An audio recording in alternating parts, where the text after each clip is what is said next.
automatically opens boxes from unrelated cases, searching for a filing error. In a box labeled for an electric vehicle reseller named Sevia, he finds the missing component. The EV charger was mislabeled and stored with the wrong case file. Due to the high volume of fire reports that night, Severide brings the charger to the investigators. Forensic analysis confirms a high-voltage short started the fire, proving the incident was an electrical failure rather than arson. The corruption charges are dropped. Severide clears Van Meter's name through a technical audit of the evidence system, proving that a misplaced box, not a bribe, created the appearance of guilt.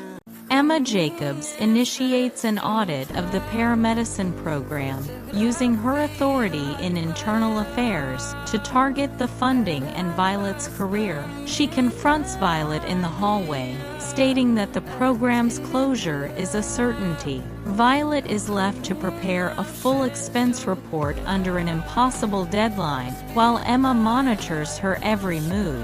While grieving, Violet opens the laptop belonging to her late boyfriend, Evan Hawkins. She navigates through his files and finds a folder of voice memos. One specific recording is labeled EJ. Violet plays the file. Evan's voice describes a meeting with Emma Jacobs outside the CFD offices. The recording confirms that Emma blackmailed him. She gave Evan two choices: transfer Violet to another house, or file a false report claiming Violet's negligence nearly killed a patient. Emma used their private relationship as leverage to force Violet out of Station 51.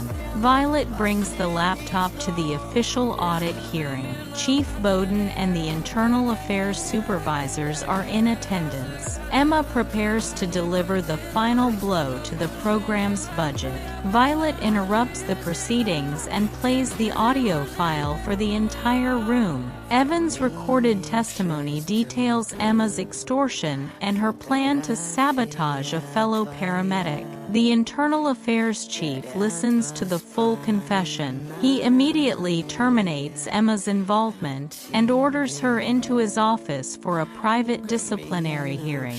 Emma's career is over. As Emma is forced to leave, Violet tells her that Evan Hawkins is the man who brought her down. The audit is canceled, and the program remains intact.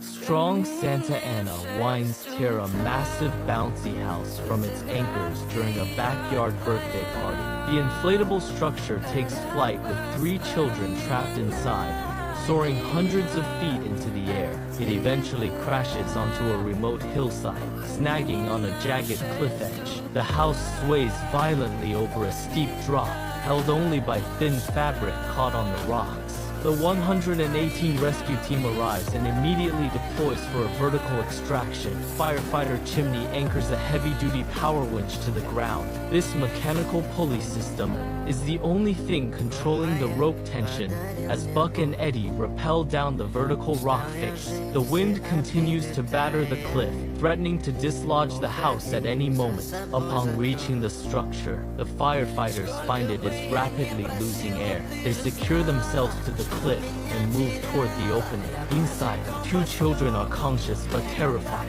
while a third lies unresponsive. Buck and Eddie work against time, maneuvering the children into a rescue basket lowered by the winch. Every movement causes the bouncy house to shift further toward the abyss. As the final child is secured, the fabric gives way. The empty bouncy house tumbles down the ravine and shreds against the rocks. The winch pulls the basket back to the summit, where the children's father is waiting. Paramedics begin immediate treatment on the hillside. The rescue is complete, leaving only the wreckage of the party at the bottom of the canyon. Athena attempts to liven up a private date by introducing her professional equipment into the bedroom. She secures one handcuff to the man's wrist and the other to the heavy metal bed frame.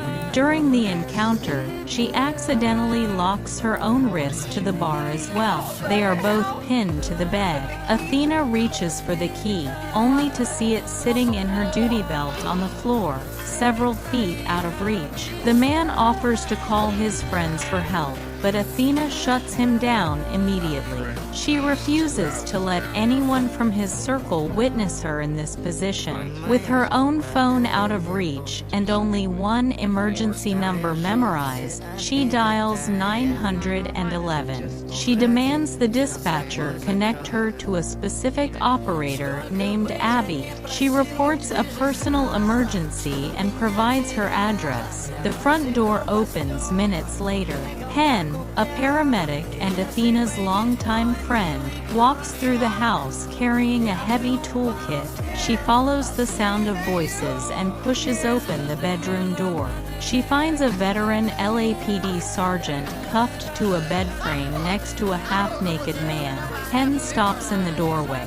The silence lasts only a second before she breaks into loud, mocking laughter. Athena sits upright, trying to maintain her command presence while her arm is pinned toward the ceiling. The man tries to talk, but Hen ignores him, pulling out her own phone to document the scene. Athena demands the key. Hen drops the small metal key onto the mattress and walks out, still laughing. The sergeant is left to unlock herself in the wake of total professional humiliation. A man calls 911, reporting that his wife has suddenly become a different person. Firefighters arrive at a Los Angeles residence to find the woman locked in a room, claiming her husband has gone mental. When she finally emerges, she speaks with a thick, distinct British accent. She uses slang like the Bobbies and describes having a spot of tea before her husband supposedly attacked her. The husband, bleeding from a head wound, tells the responders a different story. He insists his wife was born and raised in Brooklyn and has never set foot in England. He believes she is having a psychological breakdown. The woman continues to speak in the foreign dialect while suffering from violent, repetitive hiccups and clutching her chest. The lead responder ignores the domestic dispute and focuses on these physical cues. He identifies the combination of sudden accent change, chest pain, and hiccups as the signs of a stroke.